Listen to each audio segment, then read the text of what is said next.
Right. Well, everybody, thank you for joining us. We didn't promote this one real well, so I think most people listening are not live. They're going to be on a recording, which is fine. But Tom, great to see you. We Good to skipped see you. we skipped last Thursday, so it's been a week. Has it been that long? Man. Well, you and I talk a couple times a day, so that doesn't feel like it, but yes. Well, Tom, today we are going to talk about demand generation and its role in social selling, which I think is really, really important, especially because too often individuals or teams that think of social selling, they think of haphazard kind of activity, like, oh, you just kind of post some things and wait for POs to come into your email or through your LinkedIn message, which we know is just not the case at all. But demand generation or a strategy around demand generation incorporated into all your social selling activity. Now, that's a big, big, big win. So, why don't you talk a little bit about that? So I agree completely. It's a great win, but I think there's two parts to demand generation that we're going to need to differentiate, and maybe even talk a little bit about what demand really is. In fact, I did a LinkedIn post on this a week or so ago Hmm. about what is the difference between demand and interest, right? Yeah, So demand is that when was a you good have. post. Yeah, so when demand is when you've got that sort of emotional, I got to have this, right? There's a conviction, there is Hmm. a level of demand, right? That is different than when you're interested in something where you're intrigued or curious or whatever, but you don't have that emotional conviction that you have at that demand level. So, first of all, I just want to clarify what we're using the word demand to mean. Then, demand generation, as you've talked about it, can happen in two places. Now, you hear a lot nowadays about demand generation from a marketing level. You know, the Chris Walkers of the world and the big people out there talking about demand gen are talking about how do you create demand for your category? Like, how do you create a category in the market? How do you position yourself as a leader of that category? And how do you create demand? Which I think is absolutely essential and very important. But as it relates to social selling, and I think this is where it gets interesting, as an individual salesperson or an individual contributor, you can create demand with your prospect as well. You can create demand Yes. on a prospect by prospect or connection by connection basis. So when you think about social selling and social outreach, and you make a connection, so Brandon, I make a connection with you, and we have a meeting or a phone call or whatever we do, right? But if we want to have a business outcome, I need to think about how do I create demand with you? How do I help you create demand or create demand Hmm.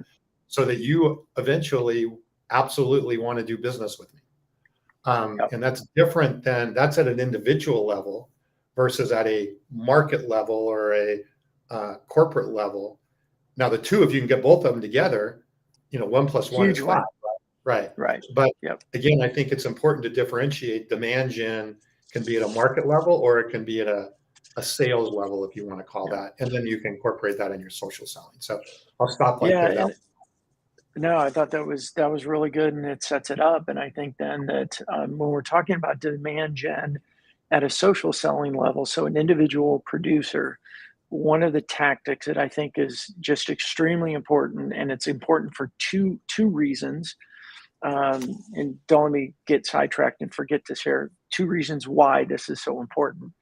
Let me first explain what the tactic is. Um, Whenever we talk with prospects, it is such rich content for social. Now, we can take a conversation with a prospective customer or an existing customer. And one of the things that I like to train people to do on every question they ask, or questions they ask. And all right, Abe, thanks for joining us. Um, so you write down those questions and then you create a social post around the question they asked. And it really could just be take what you answered on a call or what you answered in an email when they asked the question and convert that into a social post. Step one, right?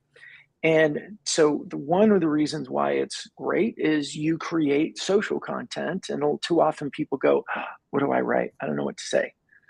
But that is great demand generation content because you're taking conversations and converting it into publicly shared content. I'll pause there. What do you Well, I gather think there? I agree with you. I think that those are high demand level pieces of content, or demand that has a high main, and a big part of that, right, is that demand a lot of time is created by what people hear from others. So when they hear Right. something from a customer or another prospect or an influencer, or somebody that they consider to be trustworthy and relevant in the industry, Mhm. that can raise demand and elevate demand faster than it is Yeah. just coming from your mouth or my mouth directly as the salesperson, so to speak. So I think Yeah. that's a great tool as a demand, or as a content generating tool, to kind of create that demand factor into that piece of content. And I Mhm. think it's an interesting exercise, right? When you create content, or and this is where buyer enablement comes in, because it's also the sequence of the content. But if you look at your content strategy, evaluate it. I even have it in that little worksheet I think I showed you, right? Look at that content. Does it create demand, right? Does it, or is it kind of, yeah, right? Right. It could be interesting. It's okay. Not every piece of content has to create a ton of demand, but it doesn't hurt to look at it through the lens and go, if somebody reads that, does that kind of push Mhm. them more towards demand, or does it kind of keep them the same, or does it confuse, that kind of stuff, right? Because our goal Right. is to keep moving them to that emotional state of conviction that I got to do business Yeah. with this company, Yeah. with this person. Yeah, and I think what the value of converting your conversations into social content is also what you can say. So it's not just, hey, they asked this question, now I'm going to write a piece of social content that answers it, but also speaking to the context of it, right? So saying, yesterday I was on a call, or last week I was on a call with, and I could say Tom, and tag you if the relationship was at that point that I could do that. But if not, I could also just say, hey, I was on the call with a co-founder of a technology company, Sure, sure. a marketing tech company, and they asked this question. Mhm. And hey, this is a really good question, and other leaders of technology companies should be considering this as well. And then you kind of go through like your answer or what you think, or even just explain why this is such an important question right now. But you're giving it context. You're not just posting something out there going, think this way. You're giving context to, I was in a conversation with somebody, they asked this is where the conversation went. And that becomes really great public Well, content. and there's even Go one ahead. more element to that, because the fact that it came from, like you said, there's a bit of a story now weaved into it. Hey, I was on the phone over here. I was talking to so Yep. and so. They asked this question. It may not be a super compelling story, but there is a story now starting to evolve. So when you can Yep. create a story incorporated into that, plus the third party validation, or party contribution, I guess, to the content, combine that together. Those are really, Yeah. most powerful form of content. Well, and it also gets rid of that excuse of, I don't know what to write, Right. right? Well, take a call and then just tell it as a story, and in really simple um, formula, right? Who are you talking to? What's their title? What was the question? What's your answer? Or what's important about the question? That's it. Mhm. Mhm. But here's where I think it gets even more powerful when we talk about demand gen and social selling combined. I think there's two steps that are really important. So, well, three steps. One, create the post and publish it. Tell it as a story, give it some context. Number two, then you can take that link to the post and send it to the person that you were speaking with. So in this case, this example I gave, I could follow up and go, hey, Tom, last week when we were talking, I thought it was a great conversation. You had talked about this, or you asked this question.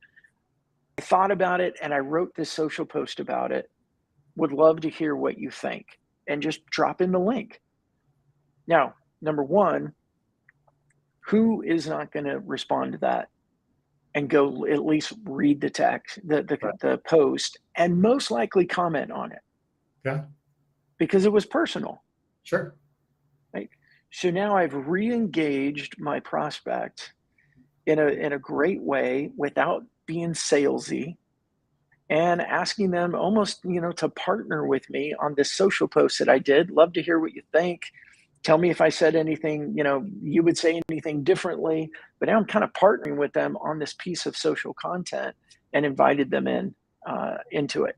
Now, the last piece, which I think is extremely valuable, if connect these, go through and connect these dots, I can also send it to other prospects who are similar to Tom's persona for me, right? So if I have other prospects in my pipeline who are also, you know, social selling people or leaders of tech companies or, whatever that may be, the same persona, now I've got a great piece of content that I could share with them that again is not salesy.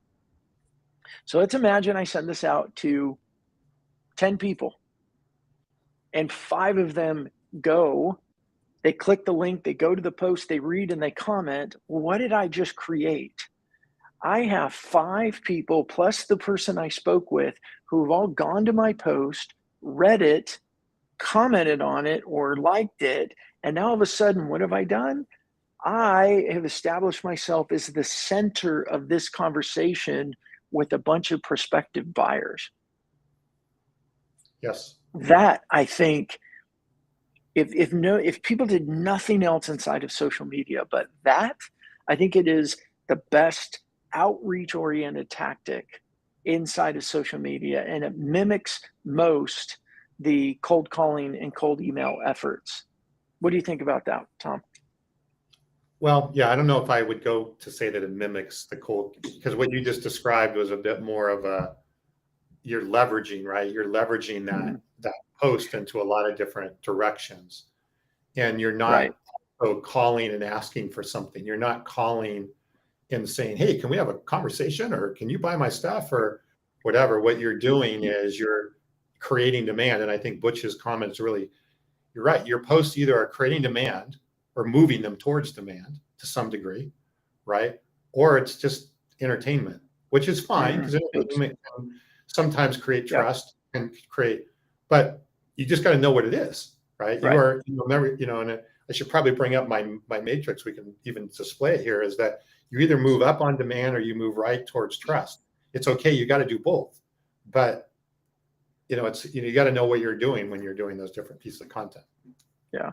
And what I would say, just for a little bit of clarity, I agree with you, the differentiation between like a cold call or a cold email and what I described there. But I would say from like a sales leader's perspective, where you're doing direct actions to create first conversations with customers. From Sure. that strategy perception, I think it's most comparable in a Okay. social environment to that type of activity. Similar outcome, right? We want a Yeah. similar outcome. We're doing something to achieve a similar outcome. I think that the efficiency, though, of what you just described with that versus making 100 phone calls is like not even in the same universe.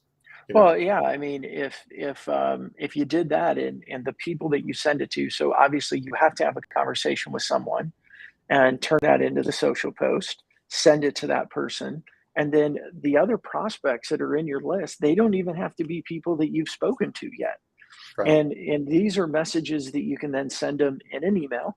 I mean, what a great, well, at least a much better email to send somebody rather than a, hey, I'm awesome. Here's my link. Can we schedule a demo? Yeah. Right. But hey, I was speaking with someone who has the same title as you, and this is what came out of it was a social post. And here's a couple of key points. Would love to hear what you think about it. Click here and go check out the post. Yeah. We're using our activity in social media to position ourselves as a trusted advisor. That is a huge part of the process of creating demand, Mhm. that they come and say, I've been listening to you, I've watched your stuff, I've read, I've spoken to you, whatever. I want to buy from you. Right.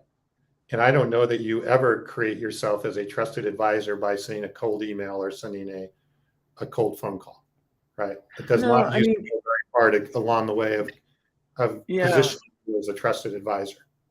Yeah, and I mean, I get where it used to work. I mean, Sure. it used to work for me where the calls and the emails actually used to get received a lot better because salespeople were the source of information. And so you could get that first meeting, and then in the first meeting, you had to demonstrate value, or else you'd never get a second. But now, because of social media, because of Google, because of websites, buyers don't need salespeople for information. So sales reps have to have a better reason to give a buyer for You have to them have to a different welcome value. it in. You have to have a different value proposition. Exactly. And that's all demand generation. Right. And being a trusted advisor, I agree.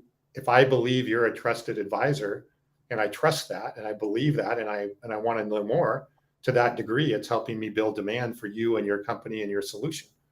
So it's something we're doing all of the time. I think the biggest mistake that we see is that people confuse interest with demand, and then they stop, right? They see some Mhm. interest and they feel like, oh, I got it. I don't need to keep creating that demand.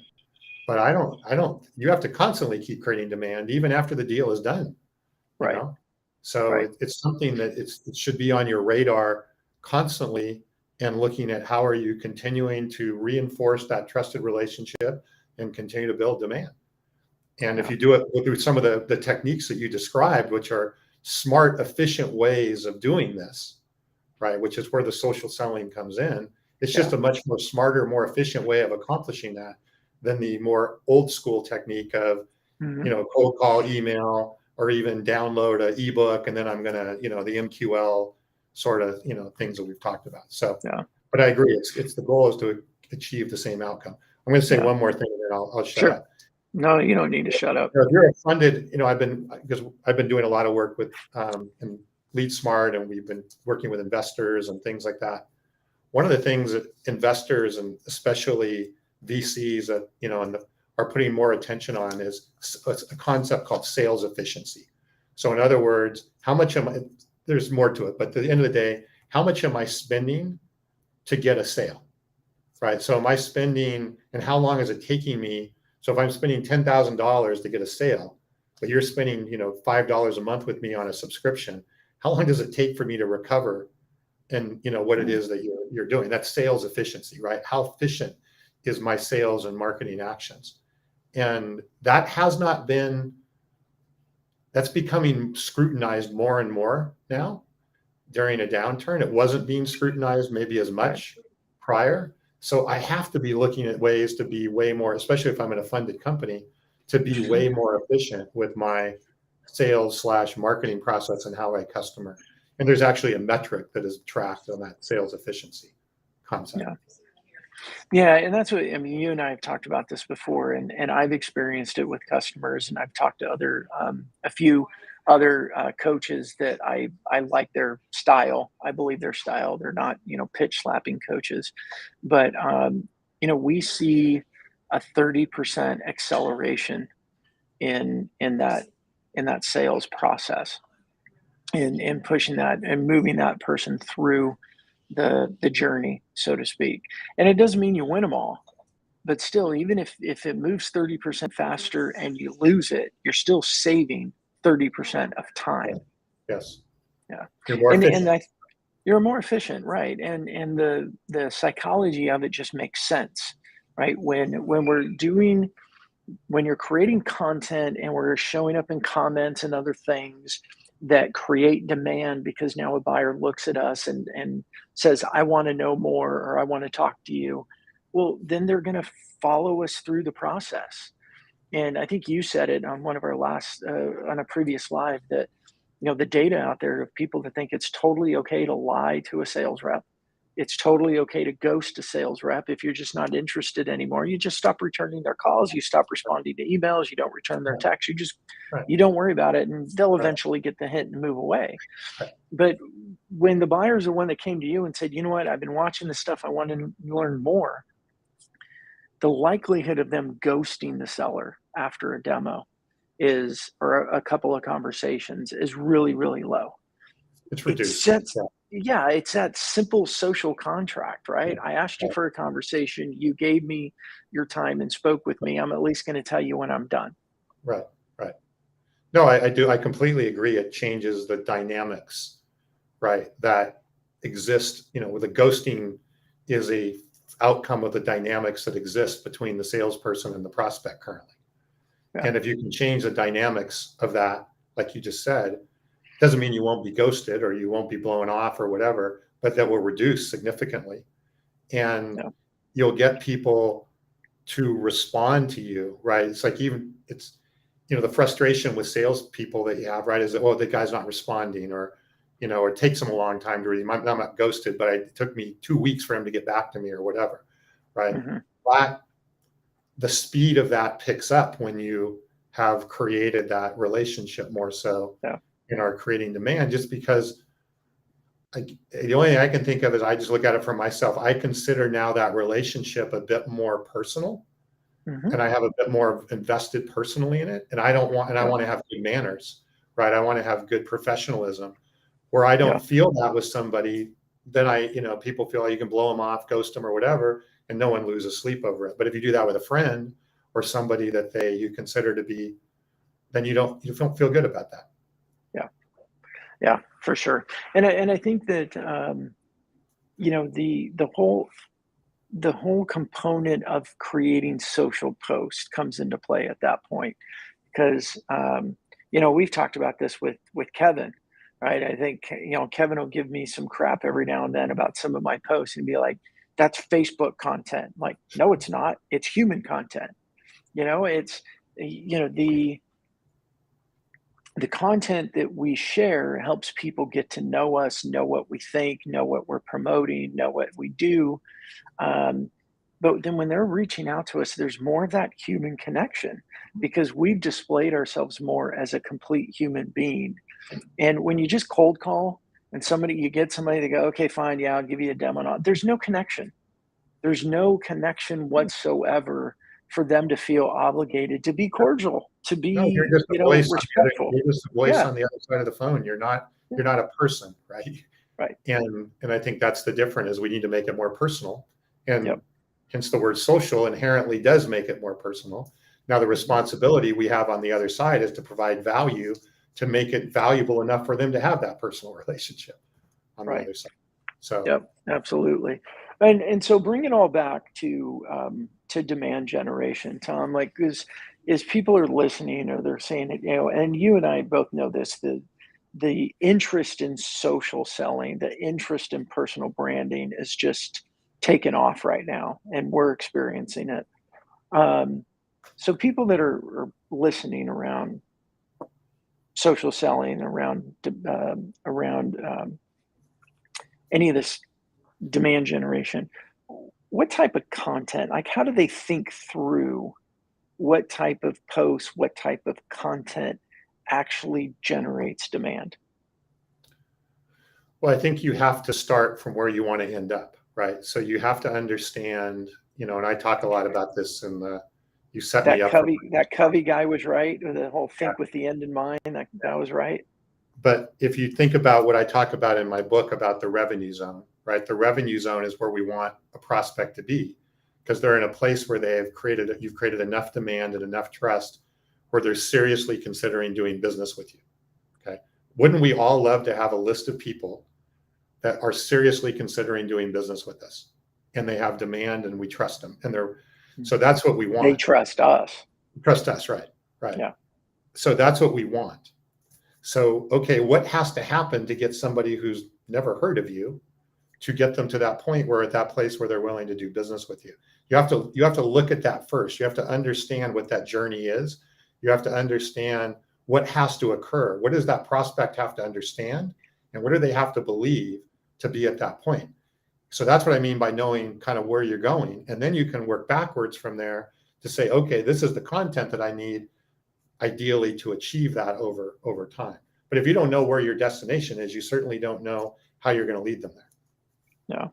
Can you break that down, make it a little bit more tangible for somebody? Like what are those types of things? What do buyers need to know in general? I know it's not going to be specific to any specific company or offering, but what do buyers need to know to get there? To get to that revenue zone of Yeah.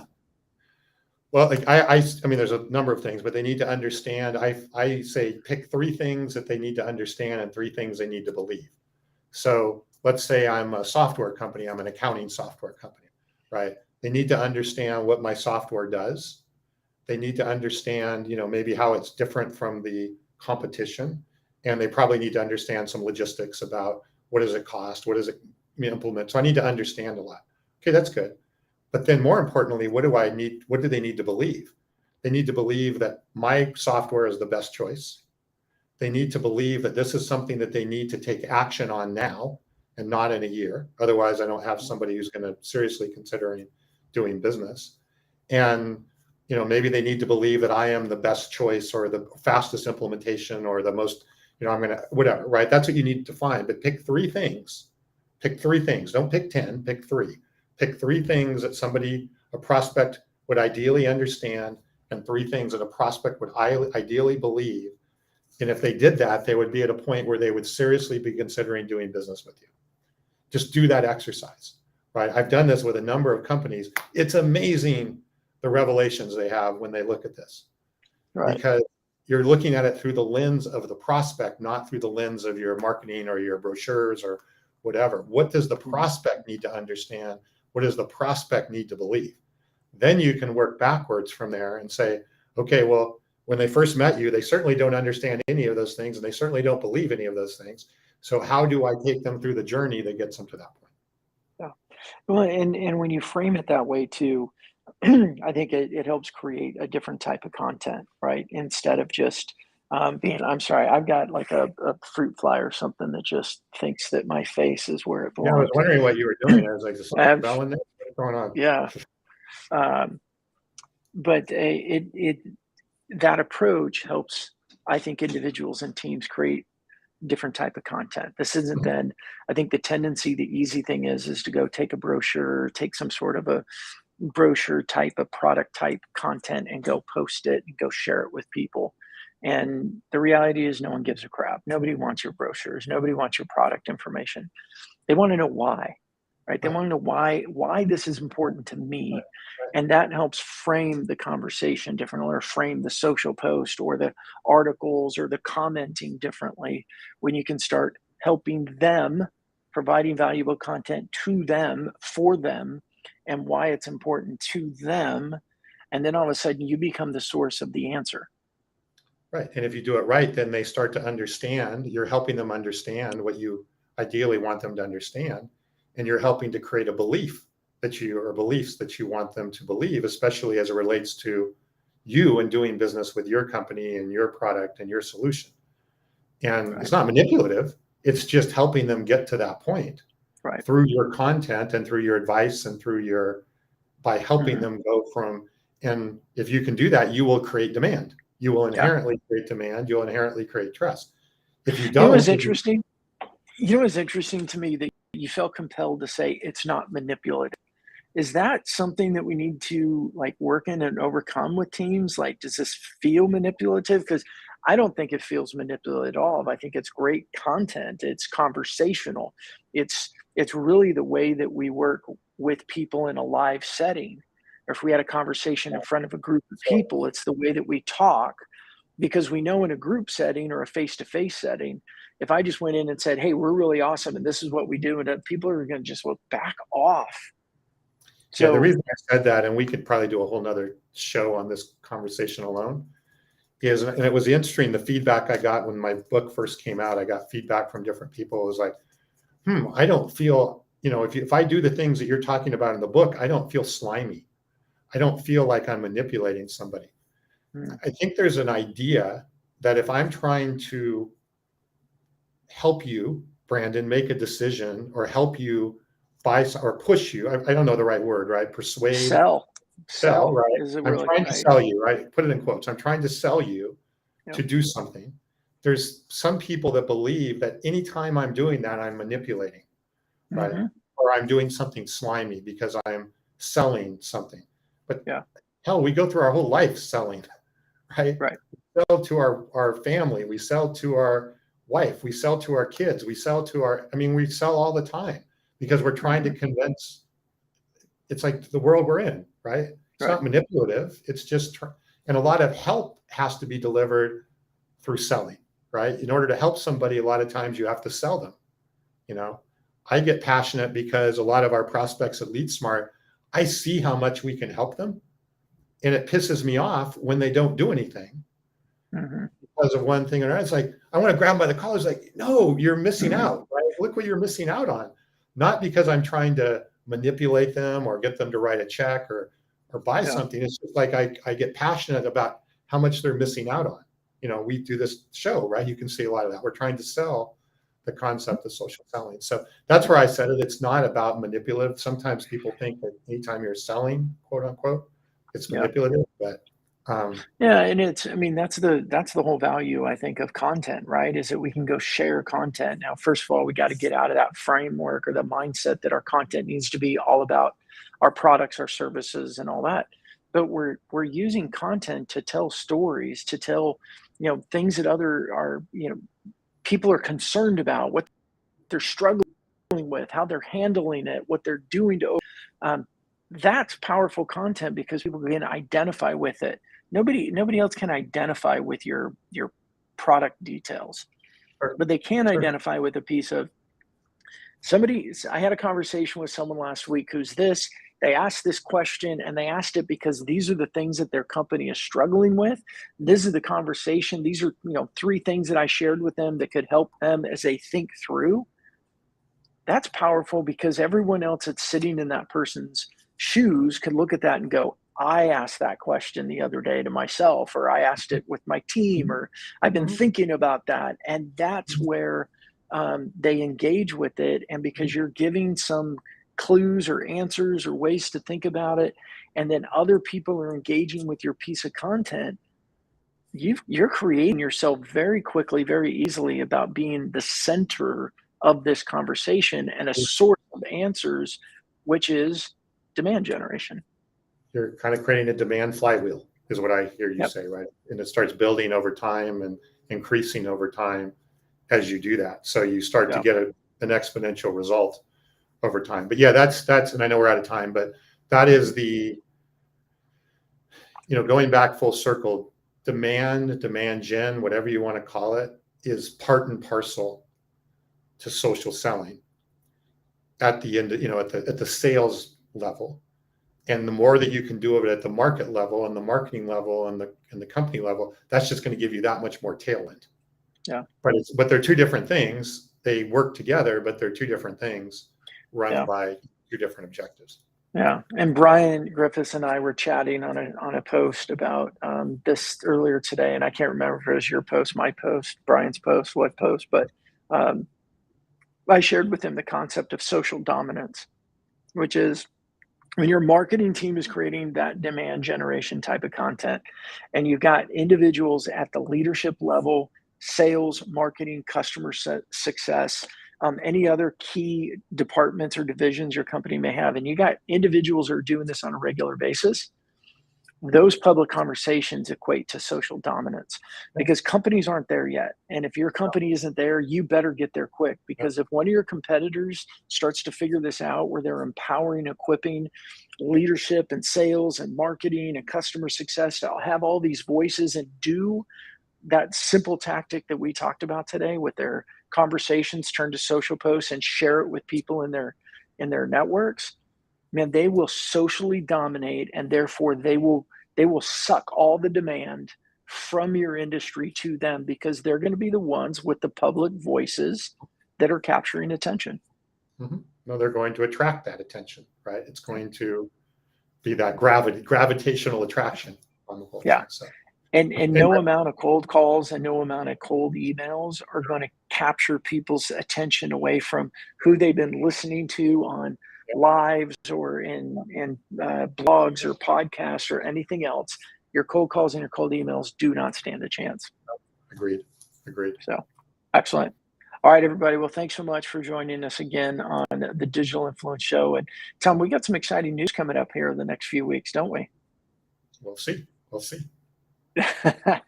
I just wanted to, bait it a little bit that perhaps a change of show names coming up and perhaps a change of focus and things are coming up. And so people need to just stick around and be a part of it. We'll see. We'll see. create A man, a few words. All right, Butch, thanks for joining us today with your great comments, and everybody else that's coming in on the recording. Appreciate you guys. We'll see you next time.